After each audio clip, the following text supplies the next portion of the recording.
a hablar de este tema y de otros, por eso le damos la bienvenida a Martín Ayerbe, que es referente del Movimiento de Liberación Nacional. ¿Cómo estás, Martín? Un gusto saludarte. Franco, Gabriel, Ana de la Tucumana. Buen día. Hola, muy buenos días a todos. Bueno, buen día.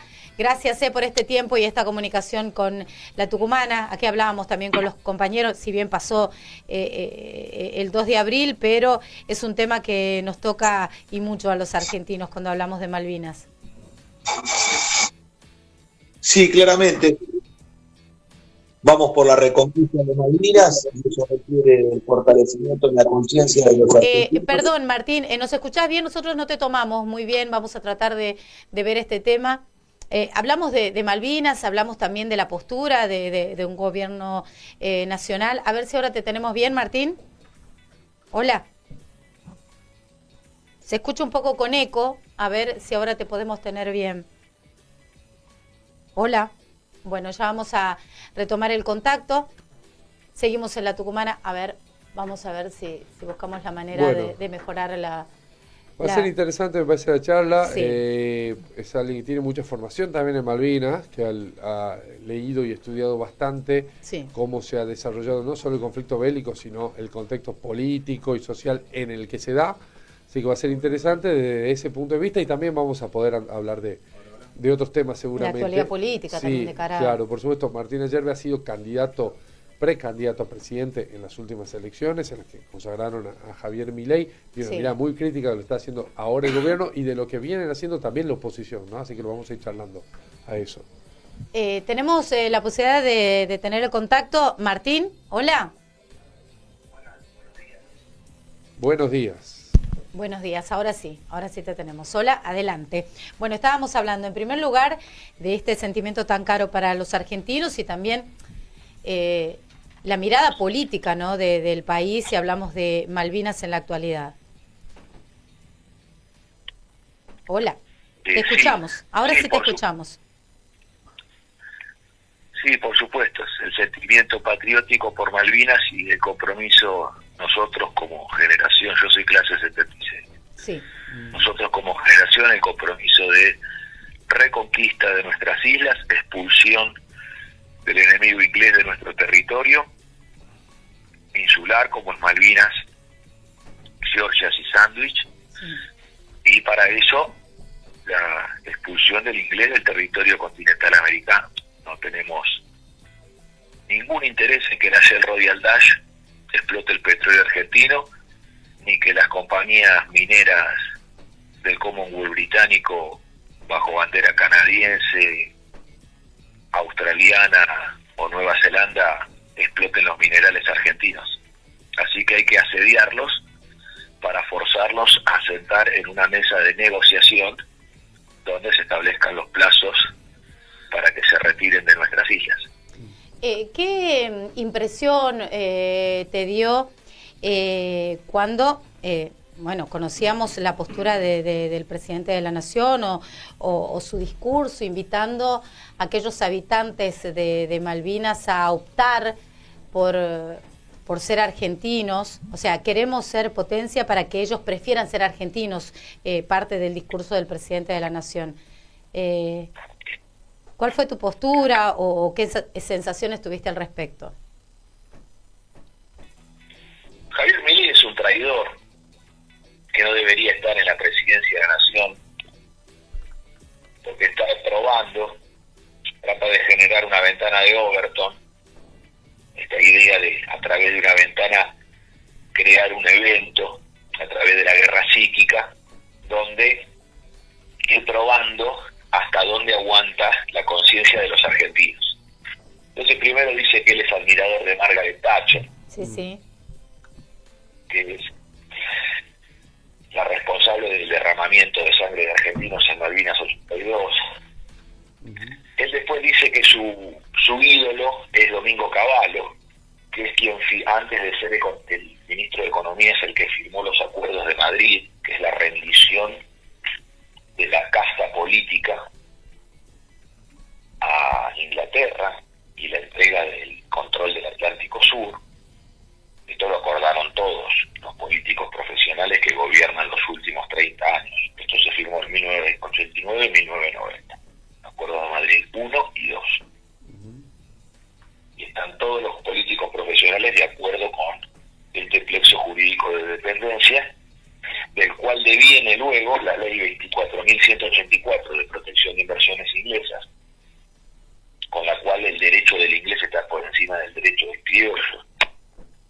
Se protegen especialmente las propiedades de los ingleses, justamente para que no ocurra lo que yo estoy proponiendo realizar. En jaque a Inglaterra dentro de la Argentina continental. Porque acá somos fuertes nosotros.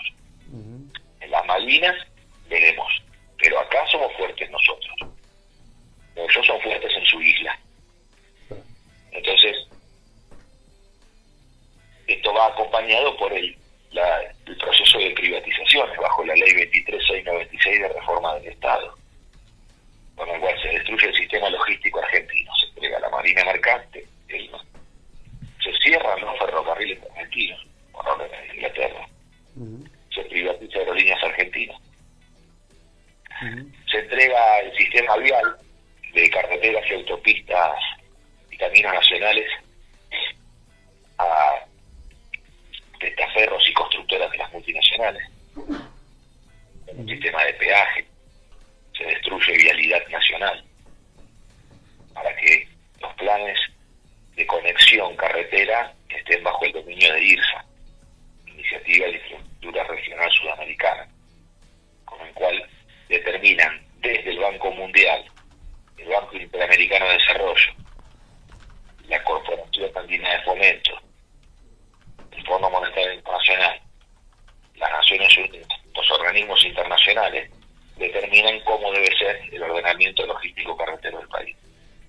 El decreto 1398, con el cual se privatizan específicamente las 27 empresas del área de defensa, con lo cual se entregó Altos Hornos Zapla y Somisa, que son fábricas militares de acero, las fundó el ejército argentino, el general Sabio, se les entrega a el grupo Techí, a los Roca, los que conducen la Unión Industrial de Argentina, que no son argentinos.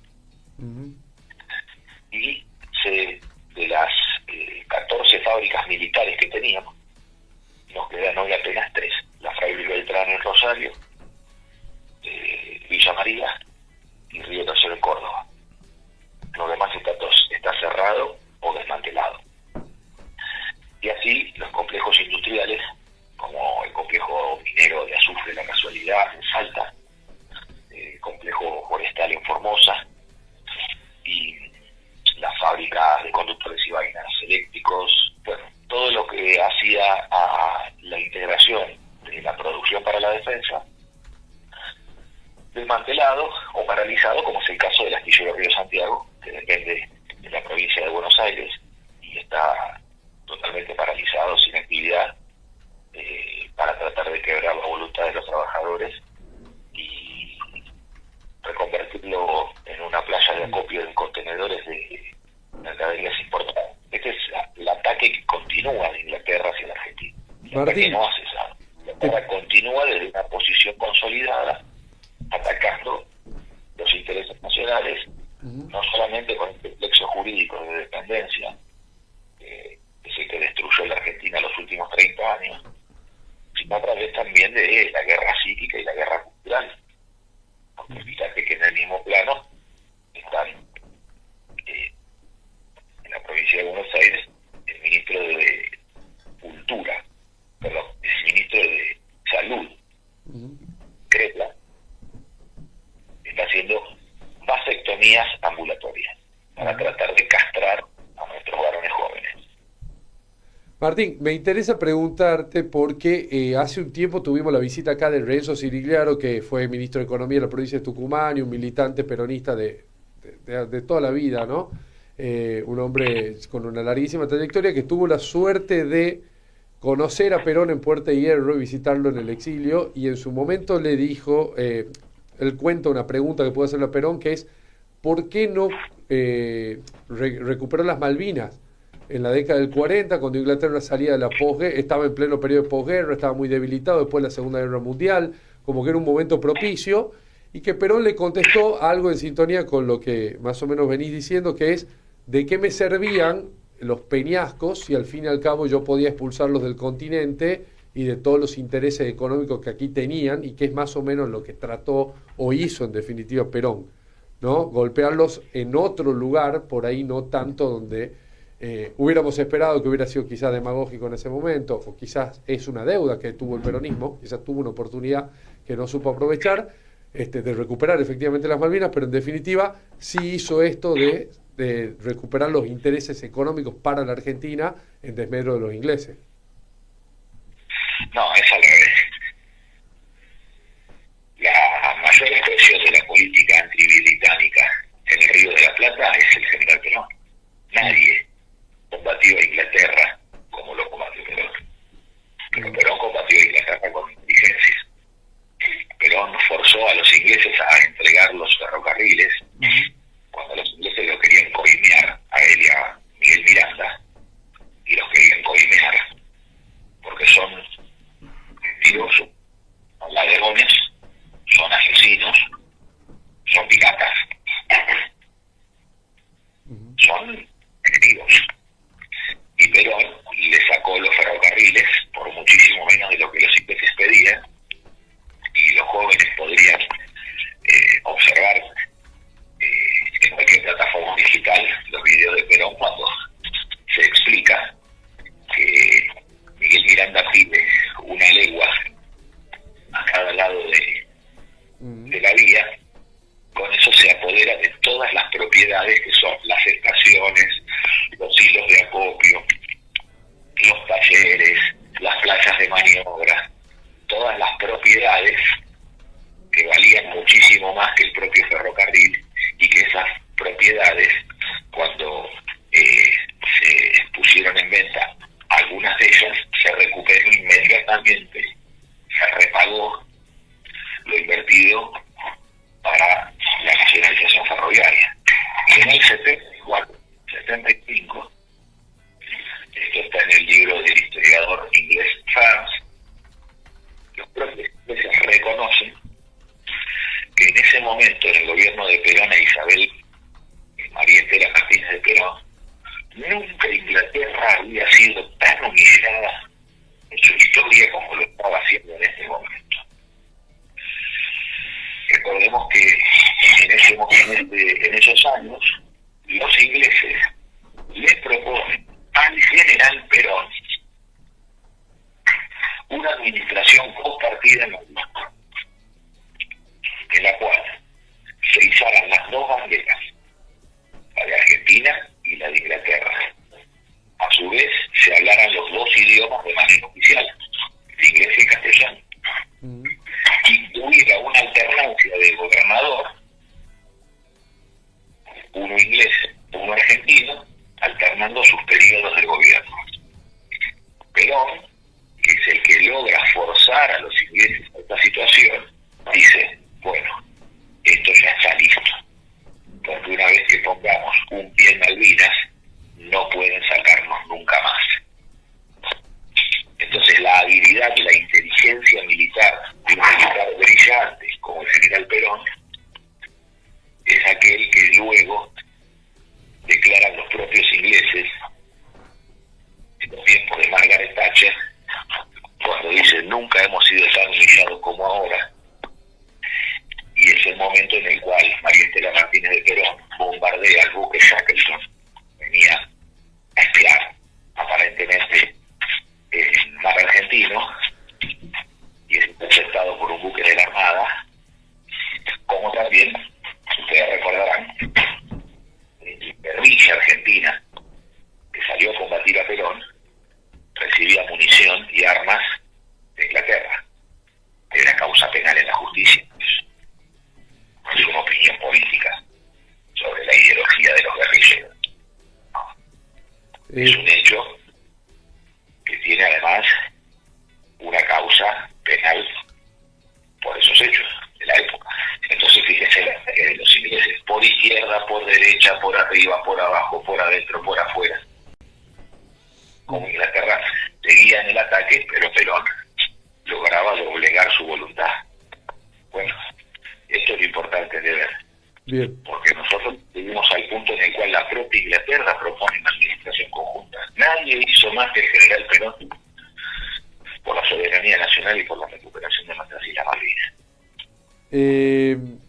Martín, también te consulto porque la Malvinas es la causa nacional por excelencia, me parece, ¿no? Creo que ahí todos los argentinos, pensemos más o menos como pensemos, estamos de acuerdo con que las Malvinas son argentinas y que algún día las queremos de vuelta, con la bandera flameando, y de eso no hay duda. Sin embargo, la guerra específicamente del 82 tiene muchos detractores, muchos críticos. Te diría que el discurso hegemónico es que esa guerra no debió ser o no debía darse en esa circunstancia, y es muy criticada como iniciativa en ese momento del gobierno militar, incluso como manotazo de ahogado para evitar lo que era una caída, un derrumbe del gobierno inminente.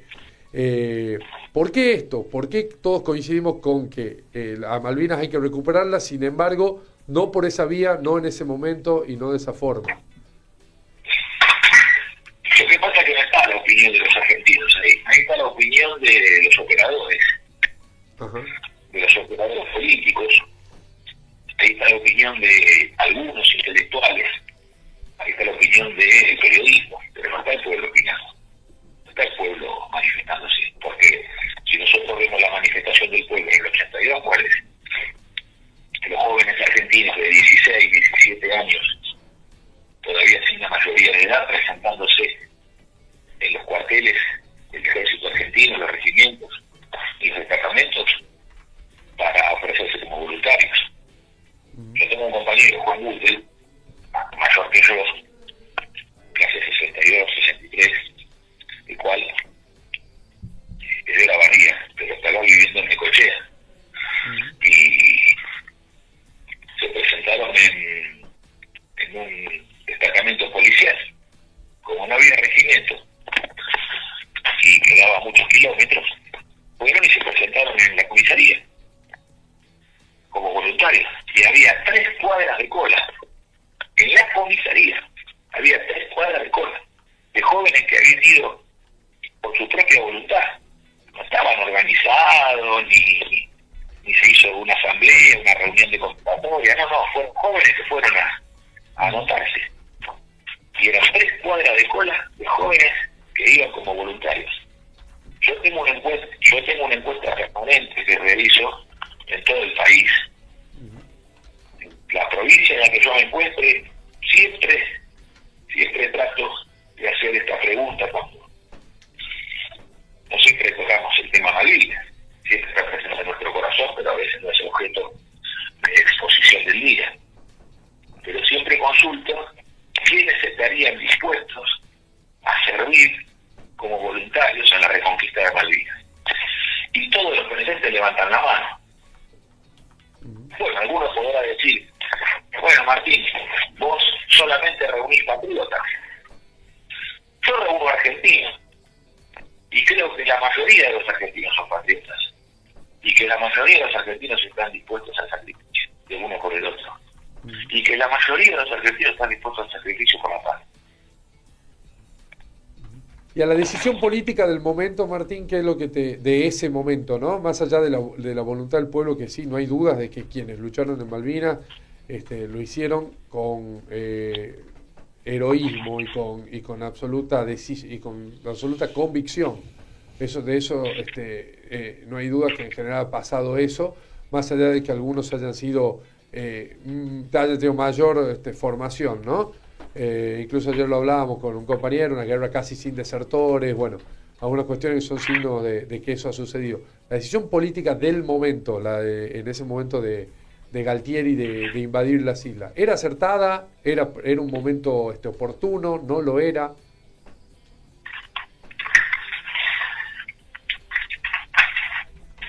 No lo sé si era lo más conveniente en ese momento realizar esa acción, porque justamente es un legítimo que justamente es un gobierno que da el golpe de Estado contra el último gobierno peronista. el golpe del 76 es contra el último gobierno peronista que tuvimos los argentinos. Es contra María Estela Martínez de Perón y contra Juan Perón, que habían sido electos con el 63% de los votos. 63% de los votos, contra el 20% que habían sacado los radicales. O sea, cada 3 votos que llegaban al peronismo, cada 3 votos que sacaba el peronismo, los radicales sacaban 1. Y eso era todo el padrón. Después lo demás estaba pulverizado en expresiones muy pequeñas, que no, la democracia cristiana, los troscos, sin ninguna relevancia electoral. Y además hay que recordar, cuando Perón lanza el modelo argentino para el proyecto nacional, el 1 de mayo del 74, en la Asamblea Legislativa, en ese momento, cuando larga el paquete de leyes, la Unión Cívica Radical le aprueba todo. Los radicales en ese momento le aprobaron todo, pero bueno, eso es de destacar, porque además del 63% de los votos, con el 20% de los radicales, estamos cerca del 85%, y el Congreso, la bancada radical le aprueba todo, para que Perón pueda realizar la transformación necesaria para el país, hablaba de una voluntad de unidad nacional, que es de destacar. El golpe de Estado de Videla, de Macera, luego Galtieri, incluso Martín estuvo cerca de conformarse la fórmula Perón-Balbín, ¿no? Claro, por eso hay que recordarlo, porque si no vemos cuál fue la voluntad del pueblo. Acá hay que observar la voluntad del pueblo, porque el soberano es el pueblo. Acá los políticos no importan nada. Y lo importante es el pueblo. Entonces, el pueblo demuestra esa voluntad. Y los representantes de los partidos políticos se ajustan a la decisión. Y lo que da el golpe es el ala liberal de las Fuerzas Armadas. No el ala nacionalista. El ala nacionalista fue masacrada también. Entonces, el ala liberal es la que da el golpe, respondiendo a Inglaterra y Estados Unidos. Estas son las contradicciones que se ven en la historia y que a veces son difíciles de abordar los temas. Porque la historia no es clarita, no es una agüita clarita que uno puede ver el fondo del río o el fondo del lago. Son aguas turbias que bajan. Hay mucho envenenamiento, están los ingleses detrás de este golpe. Los ingleses y los yanquis son los que dan soporte. Están minados por adentro, por afuera. Porque vos pensás una cosa. Yo lo sé de la familia. Mi viejo y mi tío son servicios penitenciarios federales. Y fueron hombres que trabajaron con Petinato, ¿no? Hizo la mayor reforma de cárceles de la historia de la humanidad. La transformación extraordinaria. Que convertir la cárcel en vez de un lugar de castigo en un lugar de reeducación del relevo. A través de la educación para el trabajo. Y a través de la conducta y la disciplina. Pero no de castigo. Y bueno, en ese momento la NUCE quería nombrar a todos sus oficiales de confianza en todas las estructuras del Estado, inclusive en servicios penitenciarios. Y con eso rompía la carrera penitenciaria que se había profesionalizado. Bueno, mi viejo alzó a su unidad y tomaron la dirección general y la junta de pistolas. Más o menos por esa fecha. Entonces, ¿qué es lo que sucede ahí? Bueno, que en ese caso vos te das cuenta de que bueno, llegás al gobierno y la estructura del Estado está perfectamente limpia para que vos te puedas desplegar con total libertad. Perón tenía el gobierno minado. Llega y tiene que hacer un enorme esfuerzo en el final de su vida, ya le queda poco hilo en el carretel. Y fíjate que incluso aquellos que estaban desleales, ¿no? Desleales. No sé si fácil decir traidores porque en realidad más bien habría que decir infiltrados, porque no fueron nunca leales. Como por ejemplo Mansueto Sin. Mansueto Sin es un hombre que está infiltrado en el gobierno de María Estela Martínez de Perón y que después son los tipos que junto con Martínez de Oz hacen la ley de entidad financiera. O sea, los que provocan el rodrigazo y los que están adentro mirando el gobierno de Isabel tratando de desestabilizarlo son los que después integran el gabinete de la dictadura con Martínez de Oz. Bueno, entonces no fue fácil el asunto, no fue nada fácil. Lo que sí hay que observar la enorme voluntad de poder del general, que después de 18 años de proscripción, teniendo 82 años, nunca el general se desvió del objetivo. Hasta el último día entregó la última gota de su voluntad política, el último aliento, hasta el final. Porque se muere en el ejercicio del gobierno. No tuvo descanso, no tuvo una vejez apacible, no se entregó jamás. Eso es lo importante, y además regresó a la patria, porque con eso rompe una maldición de los ingleses, que lo tuvieron los masones franceses e ingleses, lo tuvieron a San Martín en Boulogne-sur-Mer, retenido. A Juan Manuel de Rosas preso en Southampton. Porque esto los liberales no lo dicen. Dan una descripción de Rosas como que Rosas se fue a pasar el final de sus días a Inglaterra. Rosas está preso en Inglaterra. Aquí todas sus propiedades, todas sus pertenencias. Y si lo tiene preso en Inglaterra.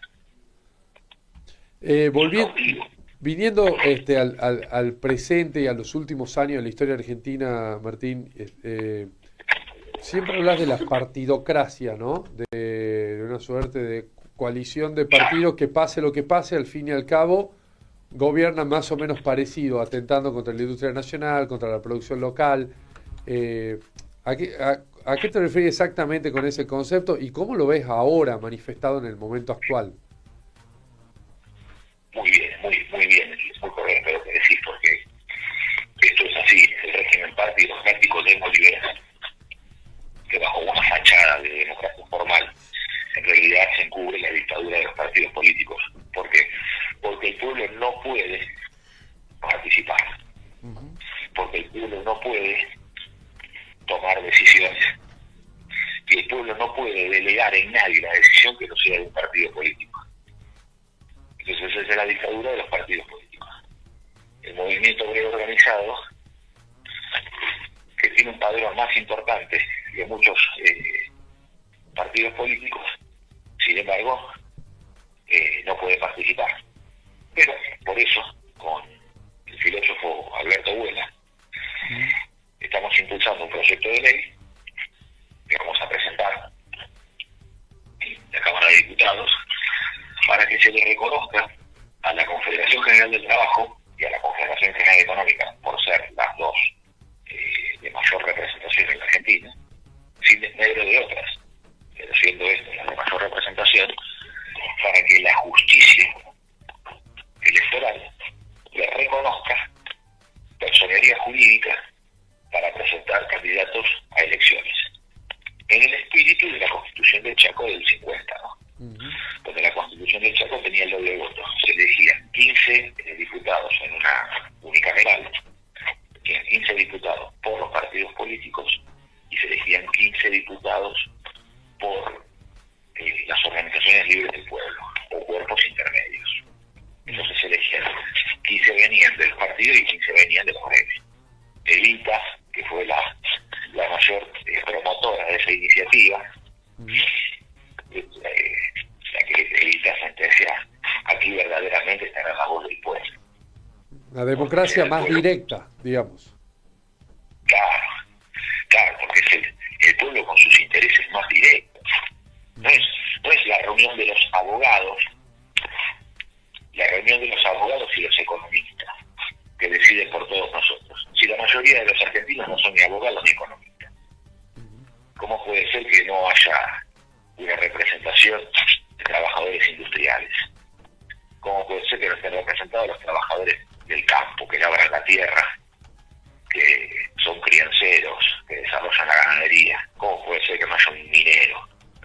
¿Cómo puede ser que los trabajadores del transporte son aquellos que lleven adelante iniciativas para una logística nacional? Entonces, bueno, aquí no es meramente un cupo que el peronismo da al movimiento obrero, sino esto es de orden superior, porque la Constitución del 49 todavía está bajo el régimen liberal de los partidos políticos, pero la Constitución del Chaco es una Constitución antiliberal, porque reconoce en las organizaciones libres el verdadero poder organizado del pueblo. Y esto representa la teoría política de los argentinos, el dispositivo de poder del pueblo de la doctrina nacional. La doctrina nacional justicialista que expresa que la comunidad organizada es un proyecto comunitario social a realizar, a edificar, que tiene como centro de organización en la comunidad la familia. Entonces la familia es la que organiza la comunidad nacional, pero que la célula de esa familia es el matrimonio. Por el matrimonio se queda a los hijos. Entonces hay que fortalecer el matrimonio, hay que fortalecer a la familia para poblar la patria y darle hijos a la patria y tener una comunidad fuerte y organizada con base en la familia. Bueno, y ahí te hago una pregunta ya también un poco para ir cerrando, Martín, porque... Mira, un momento, una última cosita. Sí. Y también hay que ver la comunidad organizada como dispositivo de poder. Porque la comunidad organizada es un dispositivo de poder en el cual se considera que las organizaciones libres del pueblo, que son los gremios, la junta vecinal, los centros culturales, la sociedad de fomento, los clubes de barrio, son fuerzas concurrentes al Estado. No son el Estado, no quieren serlo, pero tampoco aceptan tutela del Estado o del gobierno, sino que es como fuerzas concurrentes, son aquellas que no toman la decisión del gobierno, la decisión la toma el gobierno, pero las organizaciones libres son las que generan las condiciones para que esas decisiones se puedan llevar adelante. Esta es la idea del poder argentino. ¿Y por qué no ejercen el gobierno? Porque no se las puede sacrificar. No se puede sacrificar al pueblo en una decisión. Para eso tiene que estar el gobierno. La idea de conducción de gobierno, cuando se dice en una de las 20 verdades peronistas, un gobierno esclavo de un pueblo libre, ¿qué quiere decir eso? Que la pieza de sacrificio es el gobernante. Nunca se sacrifica al pueblo. Porque no se puede poner a un sindicato a tomar una decisión y que si después sale mal, se destruye la organización sindical. Les cuesta mucho construir una organización libre como para sacrificarla en una mala decisión. Entonces, para eso está el gobierno. Eso es un dispositivo de poder, que es el que hay que recuperar, y hay que tomar el poder en la Argentina por fuera de la partidocracia, más allá de que tengamos que disputar y agotar las instancias democráticas, pero hay que disputar y hay que tomar el poder con las organizaciones libres. Martín, estamos apremiados con el tiempo, pero me gustaría preguntarte lo último antes de cerrar. Hay algo que a mí me llama la atención, que tiene que ver con esto que decía, bueno, hablabas de la familia. Hoy es evidente que la gente se forma menos familias en general, tiene menos hijos, se casa menos. Eso es así, estadísticamente muy fácil de comprobar con respecto a hace 30, 40 o 50 años. Y a su vez dicen, a mí no me consta, pero dicen los que estudian y por ahí leo comportamientos sociales, que en determinadas generaciones, los adolescentes, los jóvenes, los que andan alrededor de los 20, hay casi una fractura entre varones y mujeres, en todo sentido, hasta en cómo votan, ¿no? Votan muy diferente, piensan muy diferente, se manifiestan de manera muy diferente, como nunca antes en la historia. ¿Eso es algo que te llama la atención o que has podido charlar? Quizás no sea tan cierto, quizás sea más un mito o alguna de estas tergiversaciones, pero no sé si lo has podido analizar a eso. Sí, tema importantísimo que nosotros como comunidad podamos conversar, analizar y defendernos, porque hay un fuerte ataque sobre el varón argentino. Hay un ataque sobre el varón argentino que intenta enfrentar mujeres y varones para dividirnos como pueblo. Y estos ataques son parte de la guerra psíquica del enemigo. Entonces, toda la judicialización de los conflictos familiares es una judicialización donde se termina cediendo a partir de esta judicialización a los hijos al Estado. Y nosotros no vamos a entregar a nuestros hijos al Estado, bajo ningún punto de vista. El Estado no va a poder apropiarse de nuestros hijos, y la partidocracia neoliberal que usufructa el Estado no va a ejercer la patria potestad de nuestros hijos. Somos capaces de ir a la guerra en contra de eso, contra los políticos profesionales, de todos los signos, los kirchneristas, los liberales de Milei, los delincuentes de Macri. Nos tiene sin cuidado, porque no reconocemos en ellos autoridad. Acá no hay un problema de que hay crisis de representación, acá hay ruptura de la representación. Acá hay ruptura de la representación. Entonces, nosotros no aceptamos que, como te mencionaba, el gobierno de la provincia de Buenos Aires, a través de su ministro de Salud, Krepler, esté haciendo vasectomías ambulatorias para castrar a nuestros varones jóvenes. ¿Esa es su idea de salud reproductiva?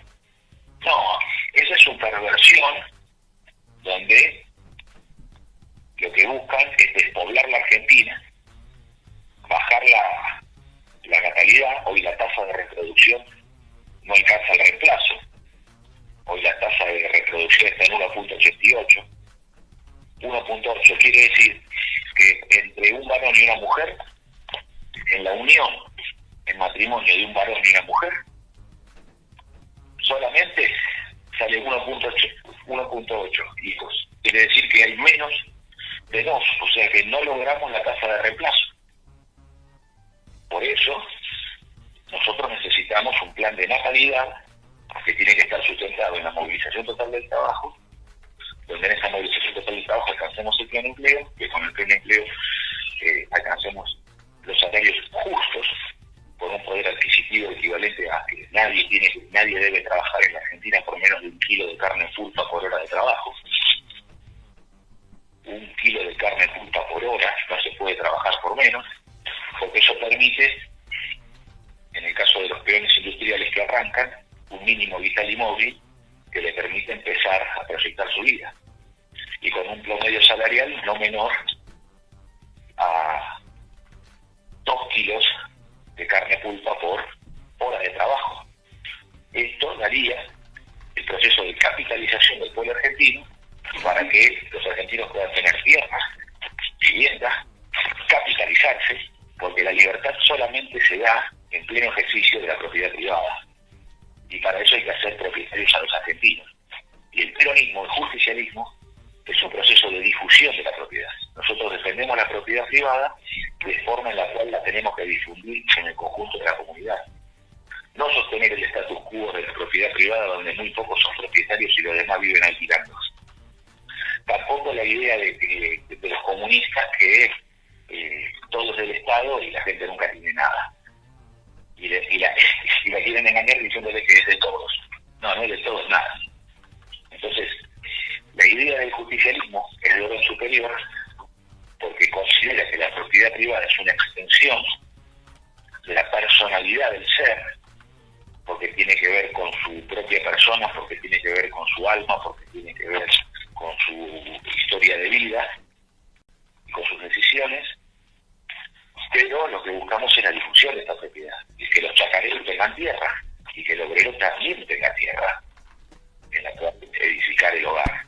Esa difusión de la propiedad es la que tiene que sostener la familia, porque este ataque que hay sobre nosotros, que es múltiple, ¿no? Porque se da en que los jóvenes, al tener que trabajar por un plato de tasajo, por 2 monedas, no pueden proyectar la familia. Entonces tener un hijo se vuelve una cosa prácticamente imposible económicamente porque no alcanza para vivir. Entonces, para que nos podamos procrear y llegar a una Argentina de 100 millones de argentinos lo más rápido posible, necesitamos capitalizar al pueblo y cortar con estas ideas demoníacas de la vasectomía y de la homosexualización de los jóvenes. Porque todo esto está dado, las políticas pro aborto y las políticas de homosexualización sostenidas químicamente a través de la hormonización a niños que se están transformando en adolescentes y que no tienen plena conciencia, y que obviamente que en ese momento donde aparece el deseo sexual, que es un momento único de la vida del ser humano, que no se comprende porque es intransferible, porque nadie te lo puede explicar, y por más educación sexual que haya, nadie te puede decir lo que se siente en ese momento cuando tenés esa edad, en el despertar, en la sexualidad. Están induciendo a los niños con falsedades demoníacas de que cada uno puede elegir cómo percibirse, si es varón o si es mujer, negando la más elemental biología. Bueno, esto no va más. Y esto se está haciendo, muchachos, muchachas, esto se está haciendo en nombre del peronismo. No tienen perdón de Dios. Martín, te agradecemos mucho este contacto con la tucumana. Vamos a estar próximamente charlando con vos. Muchas gracias. Les agradezco a ustedes por esta mañana. Un abrazo para todos mis queridos hermanos tucumanos. Espero pronto encontrarme en la provincia compartiendo nuevamente con ustedes. Un fuerte abrazo. Hasta luego. Martín Ayerbe, referente del Movimiento de Liberación Nacional. De esta manera continuamos.